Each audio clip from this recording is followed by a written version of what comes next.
एक सवाल, अगर समाज में बेटियों की सुरक्षा की बात होती है तो क्या बेटों की सुरक्षा की आवाज भी उतनी ही जरूरी है? लखनऊ में एक ऐसी ही आवाज को बुलंद करने के लिए शुरू हुई है एक नई पहल, बेटा बचाओ देश बचाओ मुहिम। और इसी मुहिम के बीच शिवाय वेलफेयर सोसाइटी के नए कार्यालय का उद्घाटन हुआ है।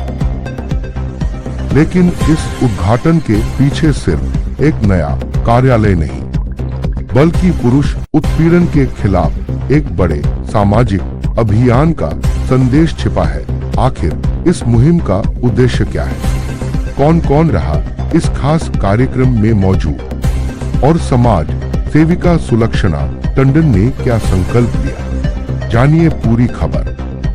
लखनऊ में दिनांक 9 अगस्त 2026 को शिवाय वेलफेयर सोसाइटी के नए कार्यालय का उद्घाटन किया गया। इस अवसर पर मुख्य अतिथि डॉक्टर अजय शंकर त्रिपाठी ने फीता काटकर कार्यालय का उद्घाटन किया। शिवाय वेलफेयर सोसाइटी की अध्यक्ष एवं प्रबंधक समाज सेविका सुलक्षणा टंडन द्वारा बेटा बचाओ देश बचाओ मुहिम को आगे बढ़ाया जा रहा है। इस मुहिम का उद्देश्य पुरुष उत्पीड़न के खिलाफ जागरूकता फैलाना और समाज में पुरुषों से जुड़े मुद्दों पर आवाज उठाना बताया गया है। कार्यालय के उद्घाटन के दौरान मुख्य अतिथि डॉ. अजय शंकर त्रिपाठी ने सुलक्षणा टंडन और उनकी पूरी टीम को बधाई एवं हार्दिक शुभकामनाएं दी। उन्होंने संस्था द्वारा सामाजिक क्षेत्र में किए जा रहे प्रयासों की सराहना की। कार्यक्रम में कई गणमान्य अतिथियों की उपस्थिति रही। इनमें advocate Arvind Tripathi, advocate Atul Chauhan, advocate Praveen Kumar Ahirwar, Girish Kumar Awasthi, राष्ट्रीय अध्यक्ष भारतीय मानव अधिकार परिवार नीलेश सिन्हा, महामंत्री भारतीय मानव अधिकार परिवार डॉ. सत्या सिंह पूर्व पुलिस अधिकारी और श्रीमती सुनीता बंसल सदस्य, सरोगेसी बोर्ड उत्तर प्रदेश सरकार एवं पूर्व सदस्य, राज्य महिला आयोग उत्तर प्रदेश सहित अन्य सम्मानित अतिथि मौजूद रहे। कार्यक्रम में पहुंचे सभी सम्मानित अतिथियों का स्वागत एडवोकेट योगेश टंडन द्वारा किया गया। कार्यक्रम के दौरान संस्था की आगामी सामाजिक गतिविधियों और बेटा बचाओ देश बचाओ मुहिम को लेकर भी चर्चा हुई। सुलक्षणा टंडन शिवाय वेलफेयर सोसाइटी की अध्यक्ष एवं प्रबंधक हैं। वह बेटा बचाओ देश बचाओ मुहिम के माध्यम से पुरुष उत्पीड़न के खिलाफ सामाजिक जागरूकता अभियान चलाने की बात कहती हैं। उनका कहना है कि समाज में महिलाओं की सुरक्षा और अधिकारों के साथ साथ पुरुषों से जुड़े मुद्दों पर भी चर्चा और जागरूकता जरूरी है। इसी उद्देश्य के साथ संस्था के नए कार्यालय की शुरुआत को एक नए चरण के रूप में देखा जा रहा है। तो लखनऊ से शुरू हुई यह पहल आने वाले समय में कितनी बड़ी मुहिम बनती है, यह देखना बेहद महत्वपूर्ण होगा। क्या समाज में पुरुष उत्पीड़न जैसे मुद्दों पर खुलकर चर्चा होनी चाहिए? आपकी क्या राय है? कमेंट करके जरूर बताइए। ऐसी ही खबरों और सामाजिक मुद्दों से जुड़ी अपडेट के लिए हमारे चैनल को सब्सक्राइब करें और वीडियो को लाइक और शेयर जरूर करें। जुड़े रहिए, क्योंकि खबर सिर्फ खबर नहीं होती, कभी कभी वही खबर समाज में बदलाव की शुरुआत बन जाती है। धन्यवाद। यहाँ पर दोबारा बड़े रूप से आप उपस्थित हैं, क्या कहना चाहेंगे और किस तरह का कार्य संस्था द्वारा किया जाएगा? नमस्कार। शिवाय वेलफेयर सोसाइटी ने जो आज अपना एक ऑफिस का उद्घाटन किया है, दरअसल ये लोग बहुत दिनों से संघर्ष कर रहे हैं। एक समाज में जो नई एक कुर्की आ गई है उसके अगेंस्ट में लड़ रहे हैं और काफी हद तक सफलता भी पाई है। सुरक्षा जी मैम है, वकील साहब हैं, बहुत सारे परिवार इसका लगा हुआ है, इस तरीके से लड़ रहे हैं। मैं इनका साक्षी रहा हूँ, पिछले 2 साल से देख रहा हूँ। एक हमारे यहाँ संस्कृत का सूक्त है, सर्वे भवन्तु सुखिनः सर्वे सन्तु निरामयाः सर्वे भद्राणि पश्यन्तु माँ कलेषु माँ कश्चित् दुःखभाग् भवेत्। सभी सुखी हों, सभी निरोगी हों, इसी कल्पना के साथ दरअसल समाज जब चलता रहता है धीरे धीरे आगे आगे तो कुछ प्रवृत्तियां, कुछ भाव लोगों में बदलता रहता है। जो दूसरे को कष्ट में देना चाहते हैं गलत तरीके से, उसके लिए मैडम संघर्ष में है। सही तरीके से अगर कोई कष्ट में है, संकट में है, मैं हमेशा खड़ी रही हूँ उनके साथ। मैं इनका साक्षी रहा हूँ, जैसा मैंने पहले भी बताया, कई लोगों से उनका उदाहरण इनके साथ है और इसमें इन्होंने विजय भी पाई है। ऐसा नहीं है कि केवल संघर्ष कर रही है, इसमें इन्होंने बहुत ही सफलतापूर्वक विजय भी पाई है। बहुत सारी गलतियां, कुरीतियां लोगों को नीचा दिखाने के लिए, अपना भ्रास निकालने के लिए इस तरीके से लोग करते हैं समाज में, वो दुख का विषय है। और आजकल तो बाढ़ आ गई है इसकी। कोर्ट में जाइए, कचहरी जाइए, कहीं पे जाइए, झूठे आरोपों का बाढ़ सी आ गई है। जो कभी थोड़ी बहुत चीजें होती थी, छिटपुट होती थी, अब वो संख्या में बहुत बढ़ गई है। इसी को देखते हुए मैम ने एक बहुत ही सराहनीय कदम उठाया है और सराहनीय एक पहल की है समाज के लिए। और ये समाज के लिए है। जब आप कहती हैं कि बेटा बचाओ, तो बेटा बचाने का मतलब ये नहीं है कि उनके ऊपर भी अगर कष्ट आए, झूठा आरोप आए, तो उसको कौन निपटेगा इससे। इस मामले को लेकर आप लगी हुई हैं और विधि सम्मत प्रयास कर रही हैं। जो न्यायोचित प्रयास है उसमें आप लगी हैं और उसमें सफलता भी इनको मिल रही है। बेटा बचाओ, मुख्य क्या उद्देश्य है? संस्था का जो मुख्य उद्देश्य है वो केवल ये है कि अगर नारी सच्ची है तो पुरुष भी तो सच्चा है ना, उसको फिर दोषी क्यों करार दे दिया जाए। उसके लिए भी कोई प्लेटफॉर्म होना चाहिए जहाँ वो अपनी बात रख सके। अगर पुरुष समाज के अंदर उसके लिए कोई अधिकार नहीं है, वो इतना बड़ा दोषी है, उनको बलात्कारी भी वही है, सब तरीके से जुर्म भी वही करता है, तो मैं आप लोगों के द्वारा एक ही संदेश देना चाहूंगी समाज को, इस सरकार को और इस शासन प्रशासन को कि 2027 में जितनी पुरुष सीटें हैं फिर सब पे महिला चाहिए। अगर पुरुष इतना बदतमीज है तो हमको अब कोई ना नेता बदतमीज चाहिए, ना कोई अधिकारी बदतमीज चाहिए। अभी तक कितने लोगों को आपने ध्यान दिलाया और कितने लोग आकर आपसे जुड़े हैं? इसकी सर कोई गिनती नहीं, हजारों में जा चुकी है। तो कम से कम जो मुझसे बात कर लेता है, इतना तो मैं कर देती हूँ कि वो आत्महत्या नहीं करता, वो मेरी तरह लड़ने के लिए तैयार हो जाता है। उसका कहना बस एक ही होता है कि मैडम आपकी तरह हम भी लड़ेंगे।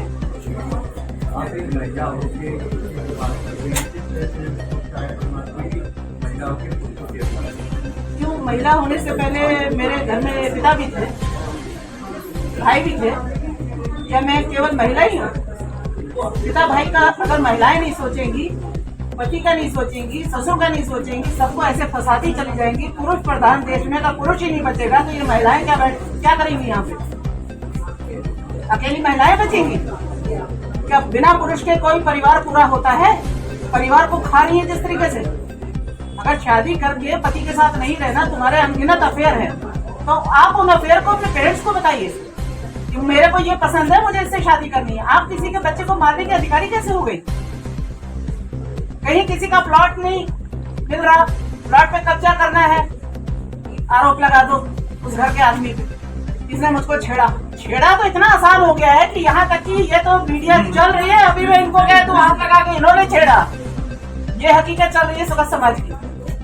ये चीजें गलत है, इस पर रोक लगनी चाहिए। आपने फिल्म चलाया है, लेकिन इस तरह की चीजें अब ज्यादा हो रही है, उसकी जड़ तक आप नहीं, इस तरह की चीजें अब क्यों हो रही है ज्यादा, पहले नहीं होती थी इस तरह? मेरे जड़ में जाने की वजह से थोड़ी नसल हो रही है। लोग जागरूक नहीं है, बोलना नहीं जानते। अपने किसी के घर में अपराध हुआ तो अब 15, 20, 25, 30 लाख रुपए दे के बहू का मुंह बंद करा दिया, केस को वाइंड अप कर दिया, समझौता हो गया। इस वजह से ये बढ़ रही है। उनको ये लगा कि अब 30 लाख तो मिल गया, 40 तो मिल गया। अब ये 30-40 में अंदाजन बता रही हूँ, इसमें करोड़ों तक जाता है। जैसी जिसकी क्षमता वैसा उसका रेट। तो इसी वजह से उनको लगा कि कहीं जाओ, शादी करो, 7 फेरे लो, उसके बाद क्या है, 1-1.5 महीना रुको, थोड़ा एंजॉय करो, उसके बाद जाके इस पे आरोप लगा दो, अगला शिकायत ढूंढो चौके। इतनी जल्दी तो पैसा कहीं भी नहीं बढ़ता। अगर सुन लीजिए, 5 रुपए के सिंदूर से अगर इतना पैसा बढ़ रहा है तो सोचिए कहाँ जा रहा है समाज। आने वाले समय में आप मुहिम चलाई जाएगी, लोगों को जागरूक किया जाएगा। हाँ, मेरे को जहाँ तक जाना होगा मैं वहाँ तक जाऊंगी। यहाँ तक कि मेरे पास जो केस आएगा, खाली मैं यही बैठ के नहीं सुनूंगी, मैं फील्ड में भी उतरूंगी। यहाँ तक कि मैं थाने तक जाऊंगी उस लड़के के परिवार के साथ कि ये नहीं कि थाने वाले उसको दबिश करके उसको डरा सके, क्योंकि असली खेल घर से तो शुरू होता है। घर में जो लालच पैदा होता है उसके बाद दूसरा खेल शुरू होता है पुलिस से, और असली खेल का मजा जो होता है ना वो पुलिस लेती है। बिना जांच के उल्टी सीधी रिपोर्टें लगाना, एक लड़के को उसके परिवार को फंसाना, 10-10 लोगों के परिवार को बुला के थाने में बिठा के धमकी देना, ये कहाँ की गुंडागर्दी है? क्या पुलिस हमारी रक्षा के लिए है कि हमारे लिए शोषण करने के लिए बैठी है? और क्या संदेश देंगे आज आपका? मेरा एक ही संदेश है, खुद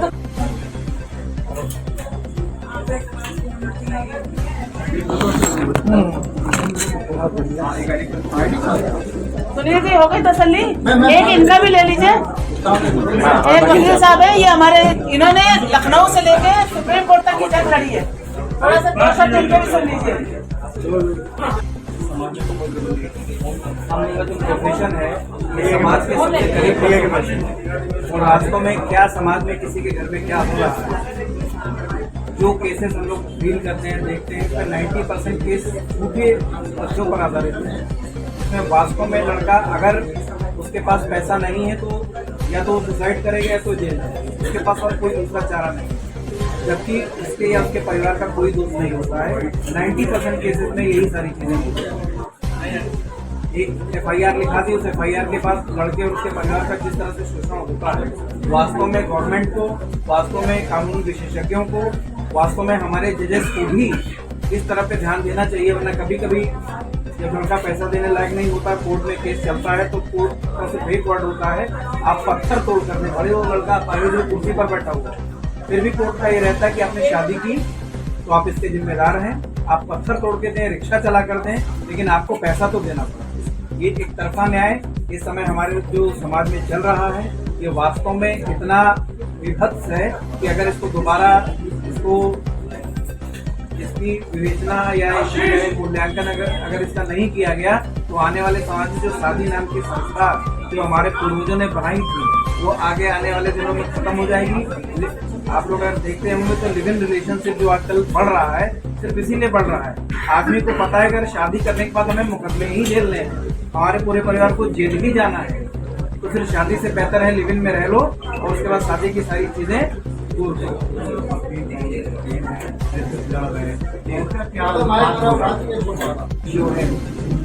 यानी 9:1, यानी कि 90% जो केसेस होते हैं वो आज झूठ की बुनियाद पे चल रहे हैं।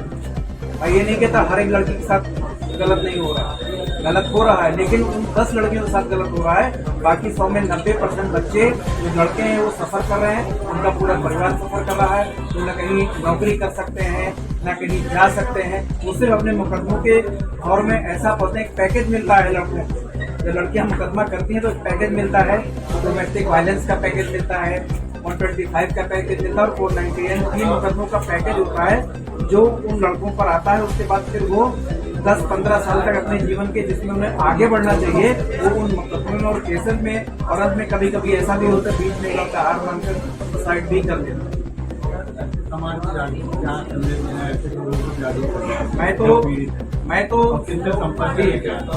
मैं तो समाज को यही संदेश देना चाहूँगा कि इस तरह की जो संस्थाएं हैं जो सुलक्षणा जी ने लोग एक मुहिम चलाई है, इनका साथ दें और साथ में खुद जागरूक बने। अगर जब तक आप जागरूक नहीं होंगे, अभी कुछ दिन पहले मैंने एक पत्रिका पढ़ी थी, बहुत अच्छा था, उसमें एक स्लोगन था, लड़का था, लड़के के हाथ में हथकड़ी लगी हुई थी और हथकड़ी के जो गोल वाला जो भाग होता है उसमें 498 DV और 125 लिखा।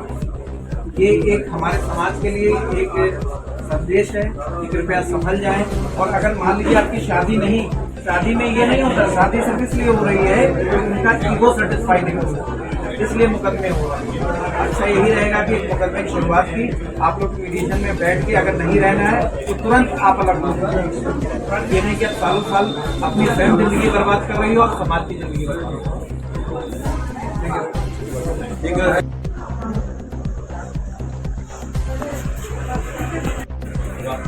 बेटा बचाओ देश बचाओ अभियान के कार्यक्रम का उद्घाटन आज जब देश आजाद हुआ था, ध्यान दीजिएगा, तो उस काल में आबादी के बड़े हिस्से को समाज में सदियों से निचले पायदान पर रखा गया था। इसमें बड़ी संख्या में जनजाति लोग महिलाएं शामिल थी। समाज में मुख्य इसके लिए संविधान के विशेष रक्षा उपाय किए गए थे। मैं व्यक्तिगत रूप से किसी भी शोषण अन्याय के विरुद्ध हूँ, लेकिन यदि संविधान द्वारा प्रदत्त शक्तियों का दुरुपयोग होता है तो यह गलत है। इसके खिलाफ जनमत का निर्माण होना चाहिए। इसी क्रम में लखनऊ की धरती से बेटा बचाओ बेटा देश बचाओ अभियान की शुरुआत हो रही, जिसके पीछे मुख्य रूप से आदरणीय सुभद्रा टंडन जैसे न्याय प्रिय न्यायाधीश और लड़ाकू हैं, तो जिनका मुझे भी बेटे ऐसा स्नेह देती है। अब ये बात खत्म हो गई। सुनिए, जो लड़ सकेगा वही आगे बढ़ेगा। वही तो महान है। प्लीज अब कंसंट्रेट होने दीजिए। आप सब लोग ध्यान दीजिएगा। अरे एक मिनट रुक जाइए जरा। आइए, तो लगभग ये देश 190 साल फिरंगियों का गुलाम था। उसके पहले क्रमिक रूप से टोटल मैंने जोड़ रखा है 1325। एग्जैक्ट इतिहास का विद्यार्थी होने के नाते बिल्कुल एग्जैक्ट बोलूंगा। 1325 साल तक ये देश परदेशी आक्रमणकारियों और दासता का शिकार रहा है। उसके पहले जब हम वैदिक युग में जाते हैं तो स्त्रियों को पूरी स्वतंत्रता थी। गार्गी, खोसा, अपाला ये वो महिलाएं थी जो किसी भी बड़े उस समय पुरुष बड़े पुरुषों जो विद्वान पुरुष थे उनसे टक्कर लेती थी। जब विदेशी आक्रमणकारियों का दौर शुरू हुआ तो जो अछूत वाली बात आ गई है, क्योंकि 3-4 मिनट का अटेंशन चाहेंगे, बहुत महत्वपूर्ण विषय, फिर इसको बेटा बचाओ से जोड़ दूंगा। तो अछूत वाली का कैसे बात आई? बंगाल में ब्राह्मणों की 2 जातियां आपस में लंबे समय तक जो है संक्रमक बीमारियों का शिकार रहा है। तो उस समय 2 ब्राह्मण भी अपने बीच में एक तो संक्रमक बीमारियों से छूटता आया। जब देश में आजादी आई तो सत्ता के केंद्रों पर कांग्रेसी बैठे और जो बौद्धिक केंद्र थे उस पर वामपंथी बैठाए गए। और वामपंथियों में रोमिला थापर जैसे इतिहासकार थी जिनका एक ही काम था कि अतीत से पुनर्जीना। जिस देश में वसुधैव कुटुंबकम और सर्वे भवन्तु सुखिनः की बात कही गई, वहां पर कैसे ये नीचता संकीर्णता की बात आई? उस समय आया तो स्त्रियों को पीछे गया। अनुसूचित जाति जनजाति के लोगों के साथ इस वर्चस्ववादी समाज में अन्याय हुआ, इसमें कहीं कोई 2 राय नहीं है। तो इसके लिए संविधान में, क्योंकि जो संविधान बनाया गया और जो देश शासन आया तो आजादी के लड़ाई से निकले हुए तपे तपाए नेता थे हमारे यहाँ, तो संविधान में उनको विशेष रक्षा उपाय किया गया, स्पेशल सेफ गार्ड बनाए गए। आजादी के 80 साल बाद उसमें से तमाम एम्पावरमेंट हुआ, उनका सशक्तिकरण हुआ। कृपया ध्यान दीजिए, बोलिए मत, इससे ध्यान भटकता है। ये बात कहीं आपको नहीं सुनने को मौका मिलेगा। ये बहुत बड़ा प्रोग्राम है, संख्या छोटी है लेकिन प्रोग्राम का मतलब मोटिव बहुत बड़ा है। तो जो स्पेशल 80 साल बाद हर 5 साल 10 साल पर ये इतना बड़ा देश है, 135-40 करोड़ की आबादी का देश है, 25-26 करोड़ लोग यहाँ उत्तर प्रदेश में रहते हैं। पूरी दुनिया में मुश्किल से 3 या 4 देश आबादी की दृष्टि से उत्तर प्रदेश से बड़े हैं। हर 5 साल में पार्लियामेंट और विधानसभा असेंबली में इस बात का मूल्यांकन होना चाहिए कि इस देश की दशा और दिशा क्या है। आज की तारीख में मुझे कहते हुए मैं व्यक्तिगत जीवन में कभी किसी के साथ धर्म जात और लैंग्वेज, जब मैं यूनिवर्सिटी में पढ़ता था मैंने किसी के साथ भेदभाव नहीं पूरे जीवन में नहीं किया है। लेकिन आज कोई मामला आया तो जात के आधार पर यह मान लिया जाता है कि ये ठाकुर है, ये ब्राह्मण है, तो ये दोषी ही होंगे। अगर कोई ठाकुर और ब्राह्मण दोषी पाया जाता है उसके खिलाफ संविधान की तमाम धाराओं के इस्तेमाल करके सख्त से सख्त कार्रवाई होनी चाहिए। लेकिन किसी भी निर्दोष को अपनी बात कहने का मौका होना चाहिए। क्योंकि अब ये SC/ST बनाम OBC और जनरल कास्ट की बात मैं कर नहीं रहा हूँ, यहाँ बात हो रही है महिलाओं का। अब महिलाओं में 80 साल में महिलाएं तमाम आगे बढ़ी और एक तरफा कोई भी कितना भी शरीफ और इज्जतदार व्यक्ति हो, महिला के आरोप लगाते ही पूरा समाज उसका दुश्मन हो जाता है। उसकी साइकोलॉजिकल प्रॉब्लम समझिए। अच्छा, जिस पुरुष के साथ अन्याय होता है, इनजस्टिस होता है, क्या उसके घर में महिलाएं नहीं हैं? और महिलाओं के घर में क्या पुरुष नहीं हैं? ये समाज जो है, परिवार नामक जो संस्था है हमारे ऋषियों मुनियों ने सदियों तक गंगा और गोदावरी के तट पर बैठकर इस परिवार नामक संस्था का आविष्कार किया। यूरोप में यह नहीं पता चलता है 9 साल में उनका बाप कोई और होता है, 12 साल में कोई बाप और होता है, 18 साल में, क्योंकि महिलाएं 4-4, 5-5 पुरुषों को बदल देती हैं। ये पता ही नहीं चलता, इसीलिए वहां पर माता का नाम लिखाया जाता है। हमारी अपनी भारतीय उपमहाद्वीप इंडियन सब कंटिनेंट की अपनी एक संस्कृति थी, उसमें परिवार नामक संस्था थी। बड़े बुजुर्गों का लिहाज था। अगर कोई विकलांग हो जाए तो उसका जो है उसको भी परिवार में भगाया थोड़ा था। ये जो नया ट्रेंड है, नया कल्चर है, नव उदारवाद की कोख से, लिबरलाइजेशन की कोख से ये जो नई संस्कृति में पैदा हुई है, उसमें अब सीधे हम पॉइंट पर आते हैं। हम अगर कोई भी महिला के साथ अन्याय और शोषण का, हमने तो जब 4-5 में पढ़ता था तब मैंने घूंघट दिखा के और जो बाजीगरी होती थी घरों में और स्पेशली तो उस बाजीगरी का हमने विरोध किया कि क्या महिला कोई सर्कस है जो हमें घूंघट दिखा के 2 रुपए 5 रुपए में 1 घंटा इंटरव्यू लेती हो, यूपीएससी का इंटरव्यू बना दिया है। मैंने तो इस स्तर का विरोध किया है। लेकिन आज 80 साल बाद ये जो महिलाओं का सशक्तिकरण की बात करते हैं, ये महिलाओं का विक्षिप्तीकरण है। इन्होंने हर पुरुष को कटघरे में खड़ा कर रखा है। और जो ट्रेंड चल रहा है कि पहले शादी करो, अरे भैया अगर आपका अफेयर पहले से है तो घर वालों को बताओ और उससे शादी कर लो। लड़कों को मारते क्यों हो? अब बताइए, वो जो महाराष्ट्र वाली घटना है, अपने माँ बाप का अकेला लड़का था, अब उसके माँ बाप का क्या होगा? तो ये तमाम बातें हैं जो महिलाओं के साथ सशक्तिकरण के नाम पर जो ये ट्रेंड चल रहा है, उसमें पुरुषों की रक्षा, लड़कों की रक्षा आवश्यक है। ये शिवाय वेलफेयर सोसाइटी के तत्वाधान में जो मैडम ने काम शुरू किया है, मैं इन्हें बधाई देता हूँ। यहाँ कार्यक्रम में जो लोग आए हैं उन सबका स्वागत करता हूँ, उन्हें भी बधाई देता हूँ। और यह लड़ाई आगे चलती रहे ताकि पुरुष समाज की रक्षा हो। पुरुष और महिलाओं के आपस में समन्वय से ही समाज चलेगा। अर्धनारीश्वर हमारी भारतीय सनातन परंपरा रही है। इन्हीं बातों के साथ अपनी बात को समाप्त करता हूँ। धन्यवाद, बहुत बहुत धन्यवाद।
इसकी शुरुआत हुई थी, हर रात की ये मेरे साथ रही,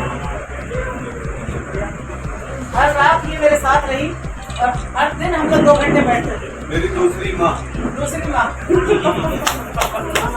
ये कह सकता है कि मेरी 2 माँ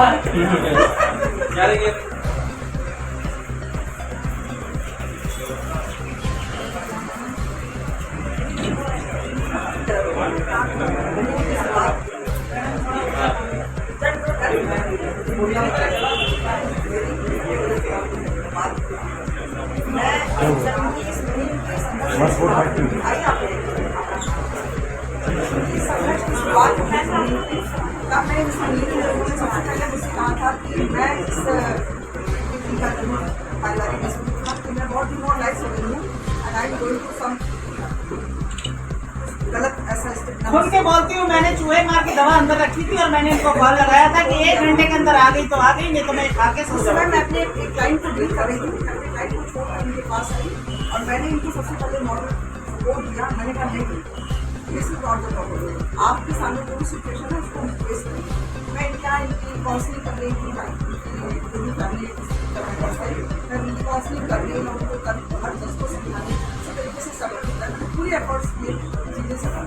बट जब मैंने देखा कि सिचुएशन इज नॉट कंट्रोल, तो फिर मैंने ऐसा कुछ कहा कि मैंने कहा देखिए अब आप एक साथ 2 लोग सिचुएशन खराब हो जाएगी, तो भी बेटर कि उनकी फैमिली को इन्फॉर्म कीजिए, उनको बुलाइए और एक इसका सोल्यूशन निकालिए। फिर उसके बाद दोनों चीज़ें हुई, उसके बाद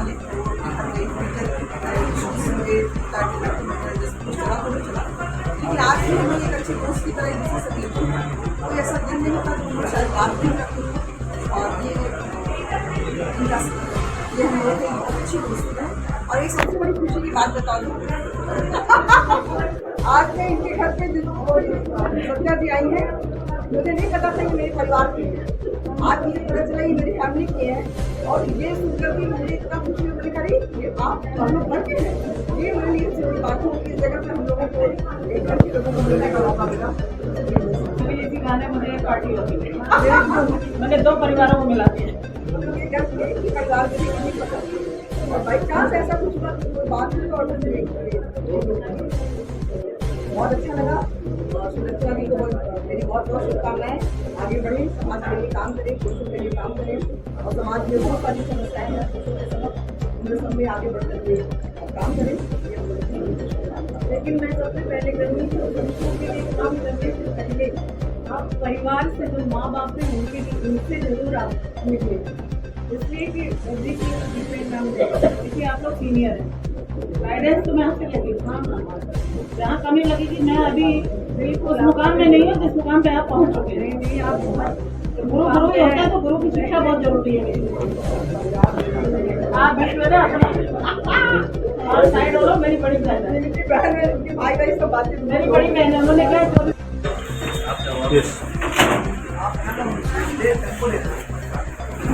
यहाँ देखिए कैमरे में।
हाँ, ये जो लाइनें बढ़ती है ना, वो देखिए।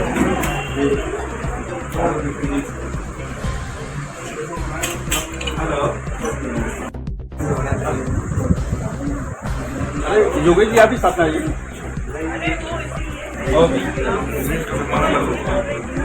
का सामान अलग करो।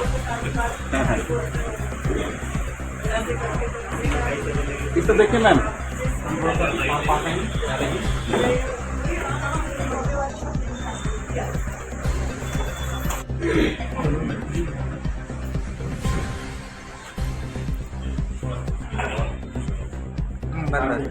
और पिछला